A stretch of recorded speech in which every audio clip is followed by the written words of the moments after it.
Sir ಈಗ ರಾಜಕೀಯ ವಿಚಾರವಾಗಿ ಬರ್ತಾ ಹೋದ್ರೆ ಸೀಟು ಹಂಚಿಕೆ ವಿಚಾರ ಬಹಳಷ್ಟು ಏನಂದ್ರೆ ಚರ್ಚೆಗೆ ಗ್ರಾಸವಾಗ್ತಿರುವಂತದ್ದು. ಯಾಕಂದ್ರೆ ಸೀಟ್ ಬ್ರದರ್ ಸೀಟು ಹಂಚಿಕೆಯಲ್ಲಿ ಯಾವುದೇ ರೀತಿಯ ಸಮಸ್ಯೆಗಳಿಲ್ಲ. ಸುಗಮವಾಗಿ ಬಿಜೆಪಿ ಮತ್ತು JDSನ ಯಾವ್ಯಾವ ಲೋಕಸಭಾ ಕ್ಷೇತ್ರದಲ್ಲಿ ಅಭ್ಯರ್ಥಿಗಳು ನಿಲ್ಲಬೇಕು ಅಂತಕ್ಕಂಥದ್ದು ಸುಗಮವಾಗಿ ಎಲ್ಲ ರೀತಿಯಲ್ಲಿ ಅಂತಿಮ ನಿರ್ಣಯಗಳನ್ನು ಮಾಡ್ತೀವಿ. ಅದರಲ್ಲಿ ಯಾವ ಸಮಸ್ಯೆಗಳಿಲ್ಲ. ಇಲ್ಲಿ ವಿಶ್ವಾಸ ಅನ್ನೋದು ಮೊದಲು ಬೇಕಲ್ಲ, ಆ ವಿಶ್ವಾಸವನ್ನು ನಾವು ಎರಡೂ ಪಕ್ಷಗಳು ಮೂಡಿಸ್ಕೋಬೇಕಾಗಿದೆ. ಅದು ನನ್ನ ಟಾಪ್ ಪ್ರಿಯಾರಿಟಿ.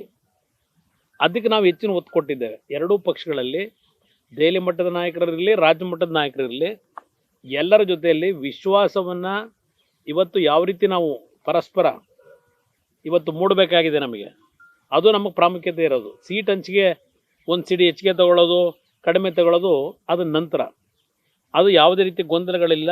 ಎಲ್ಲ ರೀತಿ ಸುಗಮವಾಗಿ ಸೀಟ್ ಹಂಚಿಕೆ ಆಗ್ತದೆ.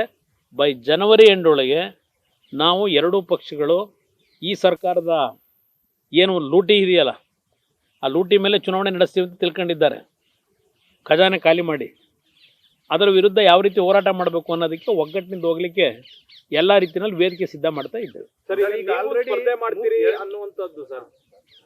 ನನ್ನ ಮುಂದೆ ಆ ಪ್ರಶ್ನೆ ಏನಿಲ್ಲ ಬ್ರದರ್. ನಾವು ಮಾಧ್ಯಮಗಳಲ್ಲಿ ಬರ್ತಾ ಇರ್ತಕ್ಕಂಥ ಸುದ್ದಿ ನೋಡಿದ್ದೇನೆ. ಕೆಲವರು ನನ್ನ ಮೇಲಿರ್ತಕ್ಕಂಥ ಒಂದು ಅಭಿಮಾನದಲ್ಲಿ, ಕೆಲವರಲ್ಲಿ BJPಲಿ ಇರ್ತಕ್ಕಂಥ ಸ್ನೇಹಿತರು ಇರ್ಬೋದು, ನಮ್ಮಲ್ಲೂ ಕೆಲವರು ಸ್ನೇಹಿತರು ಇಲ್ಲ, ಇಂಥ ಸಂದರ್ಭದಲ್ಲಿ ದೆಹಲಿಗೆ ನೀವು ಬಂದರೆ, ದೆಹಲಿನಲ್ಲಿ ನೀವೇನಾದರೂ ಮಂತ್ರಿ ಆದರೆ ರಾಜ್ಯಕ್ಕೆ ಒಳ್ಳೆಯ ಒಂದು ಅಭಿವೃದ್ಧಿನ ತರಲಿಕ್ಕೆ ಅನುಕೂಲ ಆಗ್ತದೆ ಅಂತಕ್ಕಂಥದ್ದು ಅವರವರ ಭಾವನೆ ವ್ಯಕ್ತಪಡಿಸ್ಕೋಬೋದು. ನಾನು ವೈಯಕ್ತಿಕವಾಗಿ ಅಥವಾ ನಮ್ಮ ಪಕ್ಷದಲ್ಲೇ ಆಗಲಿ ಆ ಬಗ್ಗೆ ಯಾವುದೇ ರೀತಿ ನಿರ್ಧಾರಗಳು ನಾವು ಮಾಡಿಲ್ಲ. ಮಂಡ್ಯದಲ್ಲಿ ನಿಲ್ತಾರೆ, ಬೆಂಗಳೂರು ಗ್ರಾಮಾಂತರ, ಚಿಕ್ಕಬಳ್ಳಾಪುರ, ಅಲ್ಲಿಂದ ಬೆಂಗಳೂರು ನಾರ್ತು ಎಲ್ಲ ಕಡೆ ಓಡ್ತಾ ಇದೆ. ನನಗೇನು ಅದೇನು ಹೊಸದೇನಲ್ಲ. ಈಗ ನಾನು ರಾಮನಗರದಲ್ಲಿ ಶಾಸಕನಾಗಿ ಚನ್ನಪಟ್ಟಣದಲ್ಲೂ ಮತ್ತೆ ಅರ್ಜಿ ಹಾಕಿದ್ದೆ, ಚನ್ನಪಟ್ಟಣದಲ್ಲೂ ಚುನಾವಣೆ ನಡೆಸಿದ್ದೇನೆ.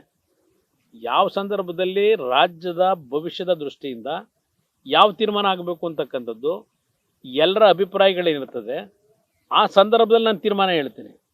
ಈಗ ಅದು ನನ್ನ ಮುಂದೆ ಇಲ್ಲ. ಈಗ ಮೋದಿ ಅವರು ಕೂಡ ಇದಕ್ಕೆ ಅದು ಇದೆ, ನಾನು ಅದನ್ನೇ ಹೇಳ್ತಿರೋದು. BJPಲಿ ಇರ್ತಕ್ಕಂಥ ಸ್ನೇಹಿತರುಗಳು ಇರ್ಬೋದು, ನಮ್ಮಲ್ಲಿರ್ತಕ್ಕಂಥವರು ಇರ್ಬೋದು.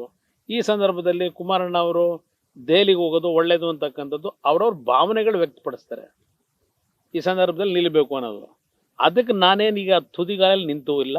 ಅದ್ರ ಬಗ್ಗೆ ಈ ಕ್ಷಣದವರೆಗೂ ನಾನು ಯಾವುದೇ ರೀತಿ ನಿರ್ಧಾರಗಳು ಮಾಡಿಲ್ಲ. ಸದ್ಯದಲ್ಲ ಪರಿಸ್ಥಿತಿಯಲ್ಲಿ ಕರ್ನಾಟಕದಲ್ಲೇ ಇರಬೇಕು ಅನ್ನೋದು ನನ್ನ ಅಭಿಪ್ರಾಯ. ಮಗ ಕೂಡ ಸ್ಪರ್ಧೆ ಮಾಡೋದಕ್ಕೆ ಇಲ್ಲ, ನಿಖಿಲ್ ಕುಮಾರಸ್ವಾಮಿ ಅವರು 28 ಲೋಕಸಭಾ ಕ್ಷೇತ್ರದಲ್ಲಿ ಎರಡೂ ಪಕ್ಷಗಳ ಅಭ್ಯರ್ಥಿಗಳ ಪರವಾಗಿ ಚುನಾವಣೆಯಲ್ಲಿ ಪ್ರಚಾರದಲ್ಲಿ ಇರ್ತಾರೆ. ಅವ್ರ ಸ್ಪರ್ಧೆಯಲ್ಲಿ ಇರೋದಿಲ್ಲ ಅಂತಕ್ಕಂಥದ್ದು ಈಗಾಗಲೇ ಅವರೇ ನಿರ್ಣಯ ಮಾಡ್ಕೊಂಡಿದ್ದಾರೆ, ನನ್ನ ನಿರ್ಣಯ ಅಲ್ಲ. ಈ ಚುನಾವಣೆಯಲ್ಲಿ 28 ಕ್ಷೇತ್ರದಲ್ಲಿ ನಾನು ಪಕ್ಷದ ಸಂಘಟನೆಗಳಿಗೆ, ಎರಡೂ ಪಕ್ಷದ ಅಭ್ಯರ್ಥಿಗಳ ಪರವಾಗಿ ನನ್ನ ಒಂದು ಕಿಂಚಿತ್ ಸೇವೆ ಸಲ್ಲಿಸಲಿಕ್ಕೆ ಸಿದ್ಧ ಇದ್ದೇನೆ ಅಂತಕ್ಕಂಥದ್ದು ಅವ್ರ ನಿರ್ಧಾರ. ನಿಖಿಲ್ ಕುಮಾರಸ್ವಾಮಿ ಅವರು ನಿಲ್ಲಬೇಕು ಅಂತಕ್ಕಂಥದ್ದು ಈ ಕ್ಷಣದವರೆಗೆ ಅವರಿಂದ ಯಾವುದೇ ರೀತಿಯಲ್ಲಿ ಆ ತೀರ್ಮಾನಗಳು ಇಲ್ಲ, ಆ ಪ್ರಶ್ನೆನೂ ಇಲ್ಲ. ಪಕ್ಷದಿಂದ ಏನಾದರೂ ತೀರ್ಮಾನ ಇದೆಯಾ? ಇಲ್ಲ ಮಾಡಿಸ್ಬೇಕು ಅನ್ನೋದ್ರ ಬಗ್ಗೆ ಇಲ್ಲ, ಆ ರೀತಿ ಏನಿಲ್ಲ. ಇದೆ, ಮಂಡ್ಯದಲ್ಲಿ ನಿಲ್ಲಬೇಕು ಅಂತಕ್ಕಂಥದ್ದು ಅವ್ರ ಮೇಲಿರ್ತಕ್ಕಂಥ ಅನುಕಂಪ ಏನಿದೆ. 2 ಬಾರಿ ಸೋತಿದ್ದಾನೆ, ನಿಂತಕ್ಕಂಥದ್ದು ಒಳ್ಳೆಯದು. ಈ ಬಾರಿ ಮಂಡ್ಯದಲ್ಲಿ ಜನತೆಯ ತೀರ್ಮಾನ ನಿಖಿಲ್ ಕುಮಾರಸ್ವಾಮಿ ಅವ್ರ ಬಗ್ಗೆ ಅನುಕಂಪ ಇದೆ, ನಿಲ್ಲಿಸಬೇಕು ಅಂತಕ್ಕಂಥದ್ದು ಭಾಳ ಜನ ಬಂದು ಚರ್ಚೆ ಮಾಡ್ತಾರೆ. ಹಾಗಂತೇಳಿ ದುಡುಕಿ ಯಾವುದೇ ರೀತಿ ನಿರ್ಧಾರಗಳು ಮಾಡಲ್ಲ. ನ್ಯೂಸ್ ಫಸ್ಟ್, ನಿರ್ಭೀತಿಯಿಂದ ನಿಮ್ಮ ಪರವಾಗಿ.